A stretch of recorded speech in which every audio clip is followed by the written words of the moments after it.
Congress TRS నేతల మధ్య మాటల తూటాలు పేలుతున్నాయి. తెలంగాణలో కాంగ్రెస్ కుటుంబ పాలన సాగుతోందని రాహుల్ విమర్శిస్తే అందుకు ట్విట్టర్లో కౌంటర్ ఇచ్చారు కేటీఆర్. మీది కుటుంబ పార్టీ అంటే మీదే ఫ్యామిలీ పాలిటిక్స్ అంటూ మండిపడుతున్నారు రెండు పార్టీల నేతలు.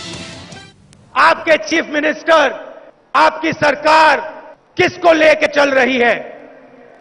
क्या वो किसानों को, स्टूडेंट्स को, युवाओं को, महिलाओं को, पिछड़ों को लेके चल रही है या फिर वो सिर्फ कॉन्ट्रैक्टर्स को, लैंड माफिया को लेके चल रही है?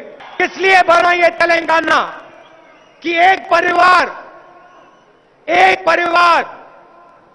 एमएलए से, एमपी से, प्रधान से, उन सब से उनकी ताकत छीने। क्यों बनना ये तेलंगाना कि टीआरएस के लोग कांग्रेस के एमएलए को, बाकी इलेक्टेड रिप्रेजेंटेटिव को छीन लें? सारी की सारी ताकत, तेलंगाना की पूरी शक्ति क्या आप सिर्फ 4 लोगों के हाथ में डालना चाहते हो? क्या आप इस सपने को, अपने पूरे भविष्य को सिर्फ 4 लोगों के हाथ में डालना चाहते हो? क्या यही है बंगारू तेलंगाना? కేటీఆర్ నీకు ఎక్కడుందా విలువల గురించి నువ్వు మాట్లాడుతున్నావా? రాహుల్ గాంధీ గురించి నువ్వు మాట్లాడుతున్నావా? నీ స్థాయి ఎంత? నీ బతికెంత? ఆయన తెలంగాణ ఇవ్వకపోతే ఈరోజు నీ బతికేంది? ఈరోజు నువ్వు ఐటీ మంత్రి, రేపు మా ప్రభుత్వం రాని తెలుస్తుంది సంగతి. మొత్తము కంపెనీల, ఐటీ కంపెనీలు అందరితో సంబంధాలు పెంచుకుంటూ నీ ఆస్తులు కూడగొట్టుకుంటున్నావు. ఇది నిజం. రేపు కాంగ్రెస్ ప్రభుత్వం వచ్చిన తర్వాత ఫస్ట్ మీ సంగతి బయటకు వస్తుంది. తెలంగాణ ప్రజల ముందు మీ కాంగ్రెస్ ప్రభుత్వం వచ్చిన తర్వాత మీ కాండాల ఆస్తులన్నీ బయట పెట్టిస్తాము. ఏ తెలంగాణ ప్రజల బతుకుతోటి మీరు ఆస్తులు పెంచుకున్నారో అదే తెలంగాణ ప్రజలు మిమ్మల్ని నడి వీధుల మీ ఎమ్మడి కొట్టే రోజులు వస్తాయి. కేటీఆర్, ఇది గుర్తుంచుకోండి. కేసీఆర్ గారి కుటుంబ సభ్యులు ఎవరైతే వాళ్ళు అంటున్నారో వాళ్ళందరూ ఉద్యమంలో భాగస్వామ్యం. తెలంగాణ ప్రభుత్వం ఉన్నప్పుడే వాళ్ళు రాలే. వాళ్ళు గతంలో కూడా శాసనసభ్యులుగా ఉన్నటువంటి వ్యక్తులు. ఒకళ్ళు 3 సార్లు ఉన్నారు, ఒకళ్ళు 2 సార్లు ఉన్నారు, ఒకళ్ళు 4 సార్లు ఉన్నారు. మీరు కుటుంబ పాలన గురించి మాట్లాడే నైతిక అర్హత ఈ కాంగ్రెస్ పార్టీకి లేదు. ఎక్కడెక్కడ మీ కుటుంబాలు, కాంగ్రెస్ పార్టీలో ఉన్నటువంటి మీ కుటుంబాలు ఈ రోజు వరకు, పండిత్ జవహర్లాల్ నెహ్రూ నుంచి స్టార్ట్ అయినటువంటి మీ కుటుంబాలు ఇప్పటి వరకు కొనసాగుతున్నాయి. మీకు మాట్లాడే నైతిక అర్హత కాంగ్రెస్ పార్టీకి లేదు. రెండోది, నిన్న మాట్లాడినప్పుడు రాహుల్ గాంధీ గారు చాలా పెద్ద పెద్ద మాటలు మాట్లాడారు. ఒకటి, సెల్ ఫోన్ గురించి మాట్లాడుతూ మేక్ ఇన్ తెలంగాణ అని మాట్లాడాడు. నీ దిక్కుమాలినటువంటి నీ ప్రభుత్వాలు గడిచిన 70 సంవత్సరాల కాలంలో రమారమి 40-45 సంవత్సరాలు మీరు పరిపాలన చేసినప్పుడు మేడ్ ఇన్ చైనా ఫోన్ వాడింది మీరు, డే 1 కూడా వాడుతుంది మీరు. మీకు చేతగాని దద్దమ్మలు మా గురించి మాట్లాడుతుంది మీరు.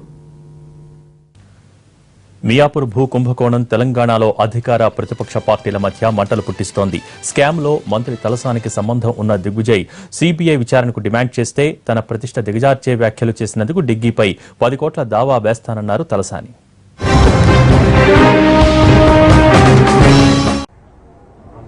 Who, after being elected from TDP, has violated the anti-defection law and has become a minister in KCR government.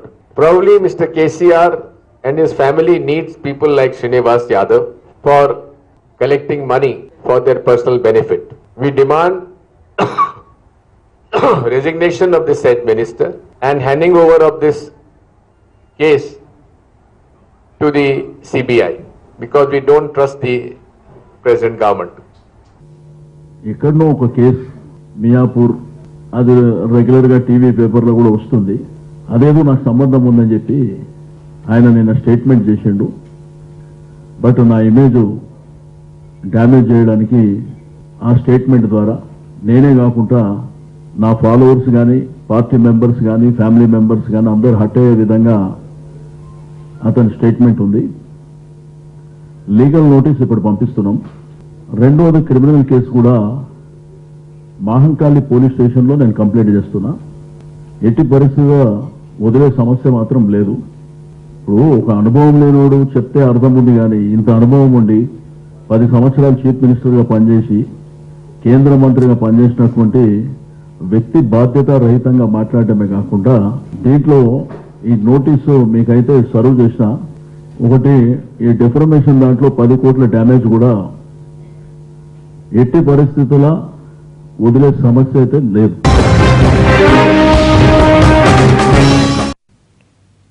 Miyapur భూ కుంభకోణంపై సీబీఐ విచారణ వేయాలన్న కాంగ్రెస్ నేత షబ్బీర్ అలీ ఈ కుంభకోణంలో ప్రధాన నిందితుడైన గోల్డ్ స్టోన్ ప్రసాద్ మరదలు శాంతాలక్ష్మి సీఎం ఆఫీసులో పనిచేస్తున్నారని గుర్తు చేశారు షబ్బీర్ అలీ.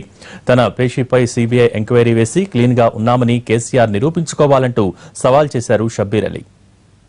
15,000 కోట్ల రూపాయలది మియాపూర్ కానీ ఈ స్కాండల్స్ ఈ ఖుద్బుల్లాపూర్ కానీ కుక్కట్పల్లిలో జరిగినాయని వార్తలు వస్తున్నాయి. ఈ వార్తల్లో మీ పేషి మీదనే వస్తున్నది. ఎందుకంటే గోల్డ్ స్టోన్ ప్రసాద్ అనే వ్యక్తి, ఆ వ్యక్తి మరదలే శాంతి అని ఒక ఐఏఎస్ ఆఫీసర్, శాంతి కదా లక్ష్మి, శాంతాలక్ష్మి అని ఒక ఐఏఎస్ ఆఫీసర్ మీ పేషీలో ఉన్నారు. మరి ఈ గోల్డ్ స్టోన్ ప్రసాద్ గారికి సొంతంగా తమ్ముని భార్య అని అంటున్నారు, ఆరోపణలు వస్తున్నాయి.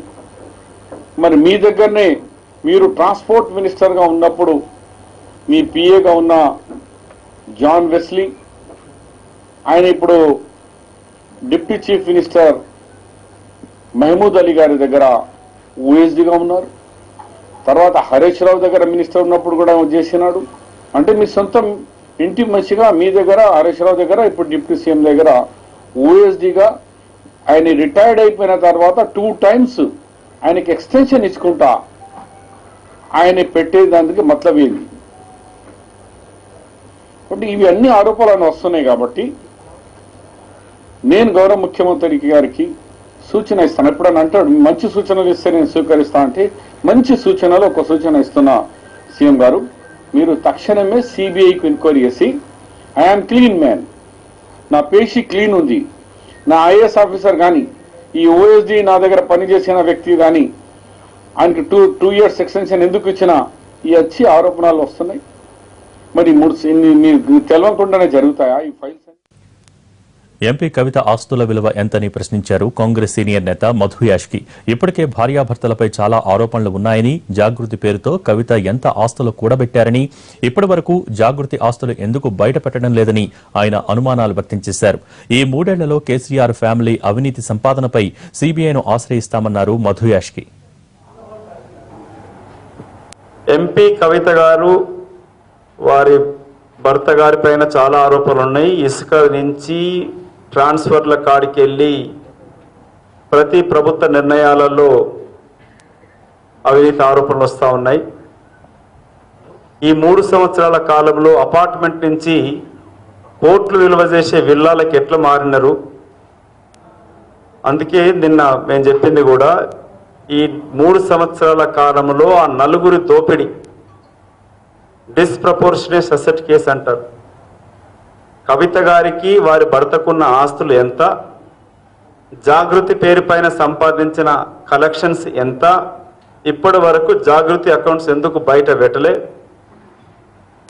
విదేశాల్లో పెట్టుబడులు ఎంత, ఎలక్షన్ అఫిడవిట్లో వీళ్ళు ప్రకటించిన ఆస్తులు ఎంత, ఈ 3 సంవత్సరాలలో ఎలాంటి వ్యాపారాలు చేయకుండా ఇన్ని కోట్ల ఆస్తులు ఎట్లొచ్చినాయి, అపార్ట్మెంట్ నుంచి విల్లాలకు ఎట్లా మారినారు. ఒక ప్రజాప్రతినిధి ప్రతి సంవత్సరం ఎలక్షన్ పార్లమెంట్ కూడా అఫిడవిట్ ఇవ్వాల్సి ఉంటుంది. వీళ్ళ అవినీతిని బయటికి రావడానికి అందుకే సిబిఐని ఆశ్రయించడం, డిస్ప్రపోర్షన్ అసెట్ కేసు కింద వీళ్ళపైన ఛార్జ్ షీట్ త్వరలోనే మియాపూర్ భూములే కాక ఇంకా చాలా ఉన్నాయి బాగోతాలు. చిట్టా మొదలైంది. కలెక్షన్ అన్ని కలెక్ట్ చేసి సిబిఐకి రిపోర్ట్ చేయడం జరుగుతుంది. కవిత మీద అవినీతి ఆరోపణలు చేస్తున్న మధు యాష్కికి దమ్ముంటే ఆధారాలు బయటపెట్టాలని సవాల్ విసిరారు ఎంపీ బాల్కసుమన్. కాంగ్రెస్ లో తాను ఉన్నానని చెప్పుకోవటానికి, రాహుల్ దృష్టిలో పడటానికి అప్పుడప్పుడు ఇలా చొక్కాలు చించుకోవటం మామూలే అంటూ ఎగతాళి చేశారు ఎంపీ. మధు యాష్కి గారు, మీ దగ్గరే ఉన్న ఆధారాలు ఉంటే బయట పెట్టండి. మా కేసీఆర్ గారి కుటుంబం పైన ఎంతసేపు బట్టగలిసి మీద వారేసుడు కాదు, మీ దగ్గర ఉన్న ఆధారాలు ఉంటే బయట పెట్టండి అన్నాం. ఇప్పటి వరకు స్పెసిఫిక్ గా ఇక్కడ ఈ అంశంలో ఇది జరిగిందని చెప్పి ఇప్పటి వరకు ఒక పేపర్ కూడా బయట పెట్టలేదు. కానీ గడిచిన 3 సంవత్సరాలుగా ఇందాక కర్ణప్రభాకర్ గారు చెప్పినట్టు పాడిందే వాడరా అన్నట్టుగా అదే సొల్లు పురాణం తప్పితే స్పెసిఫిక్ గా ఒక ఆధారం కూడా ఎక్కడ బయట పెట్టలే. నిన్న కూడా సేమ్ అదే మాట్లాడిండు, ఇవాళ కూడా అదే మాట్లాడిండు. ఇవాళ కాంగ్రెస్ పార్టీలో నేనున్నా మేమున్నాం అని నిరూపించుకోవడానికి చాలా మంది బట్టలు చింపుకుంటున్నారు. అది అధికారం లేనప్పుడు కాంగ్రెస్ పార్టీలో సహజం. అధికారం వాళ్ళ కళ్ళగా కనబడుతున్నటువంటి ఈ తరుణంలో ఇక కొంచెం ఎక్కువ బట్టలు చింపుకుంటున్నారు. అంతే తప్ప రాహుల్ గాంధీ దృష్టిలో పడడానికో, కాంగ్రెస్ అధిష్టానం దృష్టిలో పడడానికో, ఇక్కడ పేపర్లలో టీవీలలో రావడానికో కొంచెం ఎక్కువ బట్టలు చింపుకొని ఎక్కువ మాట్లాడుతూ ఉన్నారు. నేను సూటిగా అడుగుతా ఉన్న కాంగ్రెస్ పార్టీ నాయకులను, ఆధారాలుంటే బయట పెట్టండి. ఆధారాలు